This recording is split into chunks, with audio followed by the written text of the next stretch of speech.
Welcome to episode 4 of LASC Keeping the Light On. I'm your host, Allie Bailey. This week, we'll be speaking with Jeffrey Lowe, the director of Tiny Beautiful Things, slated to open in September of this year.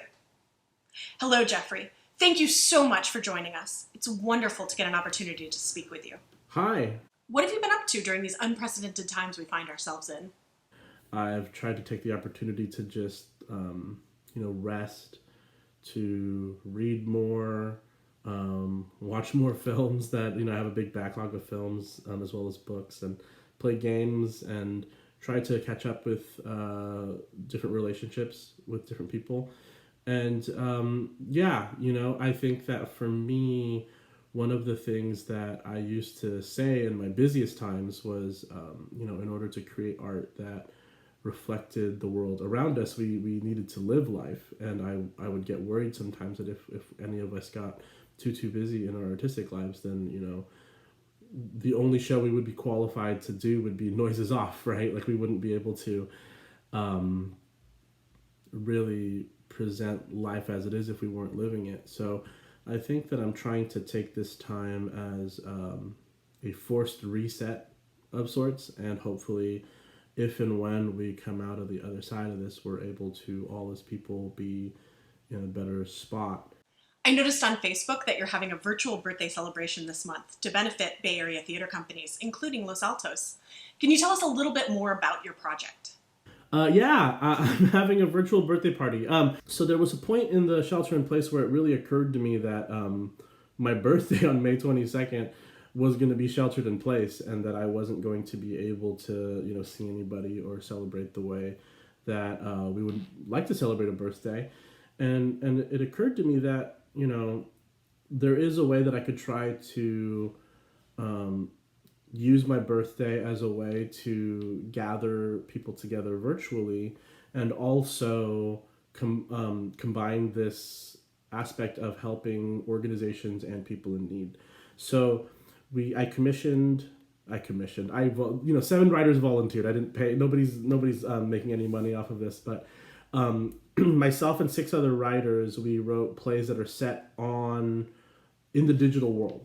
So some of it on Zoom, maybe YouTube, maybe video, any other video chats, and we're producing a night of 7 short plays that I will be live hosting to celebrate my birthday. And as a part of that, my hope is to help raise some funds for some different theater companies and theater organizations that are really having to fight hard to keep their doors open. So, Los Altos Stage, where the past few bench projects have performed, I'm hoping to support them. City Lights Theater Company in San Jose, TheaterWorks Silicon Valley, and Theater Bay Area's Performing Arts Worker Relief Fund. So hopefully, we get to have fun, watch 7 short digital stories, and raise some money for some great organizations. Maybe we can get online, be together, and have a fun night of theater.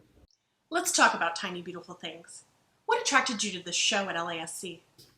Tiny Beautiful Things. I wasn't really familiar with Cheryl Strayed's work before Gary approached me with this script, but I've since taken the time to really read a good amount of her work and read a lot of the Dear Sugar columns and even listen to the podcast.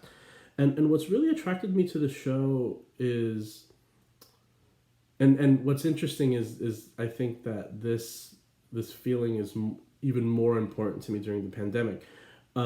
I think this is a show about people that are trying to find any means of connecting to other people. And it's a story about people who are trying to confirm that their experience as people are shared experiences. I think that it's so easy to feel lonely in this world, and it's so easy to feel like you're the only one going through what you're going through. And it's true that we are all unique people and we are all going through unique experiences, but within those unique experiences are shared emotions and shared feelings. And I think that this show is a love letter to the fact that we are all in this together and we are all human. And I think that these current times will make this show even more powerful than it already was. So I'm really excited to jump in with it. How difficult was casting while having to shelter in place? The show sort of lends itself a little bit to casting in a virtual space. I think that so much of the play is large monologues that, in terms of asking people to record monologues on video, it worked out kind of okay. We had an amazing group of actors who came out and auditioned, so I want to send a big thank you to all the performers who put together videos. I know that, especially during this shelter in place time, it's not easy to get in front of a camera and record yourself performing something, but everyone did a great job, and I'm really excited about the cast that we've put together. What do you hope audiences will take away from this production? Audiences, I said this a little bit before, but I really hope that audiences will find something really powerful and cathartic about this experience. The show doesn't have just one through line.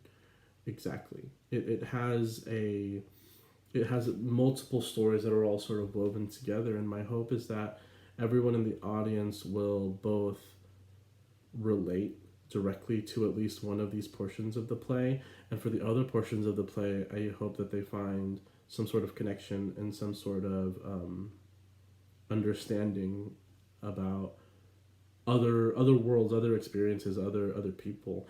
And again, there's a likelihood that if we get to do this show, this will be the first show that a lot of people get to see after our shelter in place has been lifted.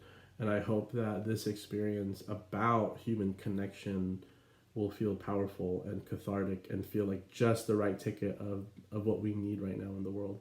You will be working again with Chris Spitzer as your set designer for Tiny Beautiful Things. Can you tell us a little bit more about your creative collaborative process? I think Chris is a genius.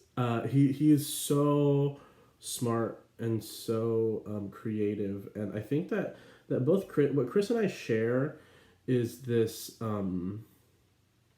we sort of like to blast open what imagination wants to be and go further from that, but also allowing ourselves to work within the parameters that we're given.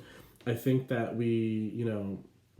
it's sort of like art within reason. I think that we really want to start big and start big picture and start really sort of abstract, and then see what those abstract thoughts and those abstract words sort of translate into a scenic world.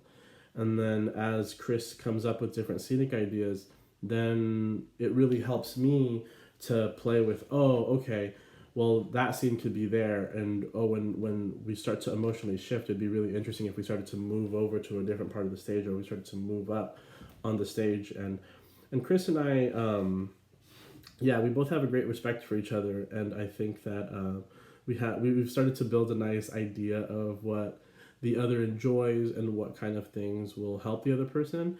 And I think we also both have a really nice rapport in pushing one another in a way that great artistic collaborations really need. Thank you so much for talking with us, Jeffrey. We look forward to seeing Tiny Beautiful Things on stage at LASC this fall. Thank you so much for joining us this week. It was great to virtually see you. Please support live theater. You can do that by liking this video and sharing it with your friends. Like us on Facebook. Subscribe to our YouTube channel.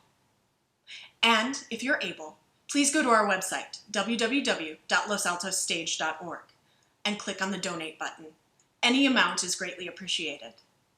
Until next week, stay safe, stay sane, wash your hands, take care of yourselves, and remember, keep the light on.